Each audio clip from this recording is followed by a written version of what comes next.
Zoti e krijoi njeriu me ndërgjegje, me një ndërgjegje të lirë. Pse e krijoi me ndërgjegje të lirë? Metafora është. E krijoi me ndërgjegje të lirë sepse Zoti donte që adhurimin e tij, adhurimin ndaj tij të bëhej në mënyrë të sinqertë. Kurse po ta bënte njeriu me ndërgjegje të përcaktuar nga ai, njeriu do ta adhuronte, por jo në mënyrë të sinqertë. Pra do ta bënte në mënyrë të sinqertë. Në momentin që këtë ndërgjegje e bëri të lirë,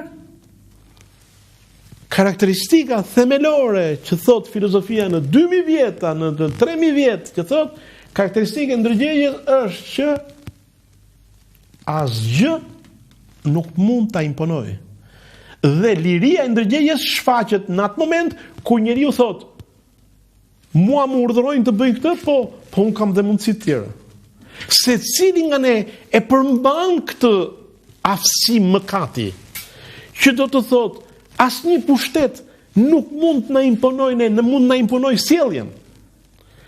Po jo zgjedhjet e vullnetshme në tru, jo mendimi në tru, i cili është i lirë, i cili është i pakapshëm, i cili është i pa detyrueshëm.